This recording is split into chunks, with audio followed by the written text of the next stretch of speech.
Nagsasagawa naman ng bloodletting drive ang Alagang Kapatid Foundation at para po sa update, live na magbabalita si Mobile Journal Merrimon Reyes mula mismo sa Signal Launchpad. Merrimon, kamusta ang mga nagdo-donate ng dugo dyan? Yes, Sir Jovi, bawat blood donor ay bayani. Ito na nga ang 13th year ng Alagang Kapatid Foundation. Pero ngayon, nakasama ang TV5 at ang iba pang sister company. Ito na ang 3rd year nila since 2022 at ngayon ay partner din ito kasama ang Goodfellow Pharma Corporation.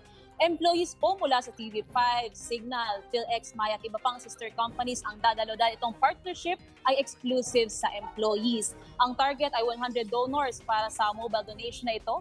At sa ngayon, nasa 70 na ang rehistrado at nasa 60 na po ang successful donations natin. Pero aantabay pa po tayo sa mga hahabol na employees para sa donation drive na ito. Sir Jovi. Speaking of habol, Merrimon, no, alam mo, lunch break eh. So malamang ay papunta na dyan ang ating mga kapatid mula sa iba't ibang mga floor ng ating compound. Ano. So handa ba yung ating mga staff sa Alagang Kapatid Foundation sa dami nung pupunta by this hour?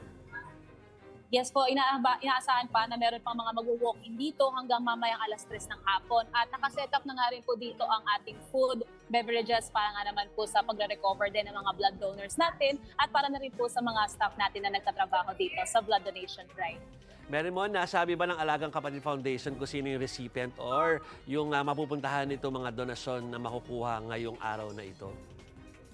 Yes, Sir Jovi, lahat po ng malilikom o maiipon dito na blood packs ay bibigay o magiging part po ng blood bank ng Philippine Blood Center. At para nga sila ang counterpart ng Red Cross, sila naman ang magsusupply nito sa mga government hospitals natin sa buong bansa. At nakausap nga rin po natin si Executive Director Menchie Silvestre at nakita nga nila na sa first quarter ng taon, bumababa raw ang supply ng dugo sa bansa. Kaya naman naisip nila, dahil nga ito sa mga holiday festivities, kaya naman naisip nila na lalo na ngayong buwan ng pagmamahal, February, ay gawin itong mga initiative para daw mas mahubog ang pagmamahal sa kapwa Pilipino sa pamamagitan ng pagdodonate ng dugo. Sir Jovi. Panghuli na lamang, Merrimon, alam mo, itong lugar natin ay hindi lang industrial or mga commercial buildings. May mga community dito, lalo yung mga natira sa mga condominium units nila. Kung gusto silang humabol, pwede ba sila kahit outsider na pumunta dyan sa ating launchpad lobby? Ang event po ngayon, itong blood drive natin, ay exclusive lamang sa mga empleyado natin dito sa TV5 at mga kapatid natin. Pero wag po kayong mag-alala dahil para sa mga interesado at may gusto rin mag-donate ng kanilang dugo, magkakaroon din daw po ng blood letting drives o donations na open for public. Abangan daw po dahil baka ngayong July ay magkakaroon nga nito at gagawin po ito sa Fisher Mall tulad ng laging ginagawa ng Alagang Kapatid Foundation. Kaya umantabay daw po sa mga updates at announcements online tungkol po dito.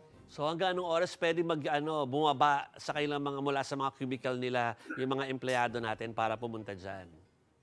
Hanggang alas 3 lang po ng hapon. Pero yun nga, inaantabayan na natin dito. Pwede naman mag-walk-in ng ating mga fellow kapatid na empleyado. Bukod po dun sa 70 na nag-register. Kaya pwede pa pong humabol hanggang alas 3 ng hapon. Maraming salamat, Mobile Journal Merrimon Reyes.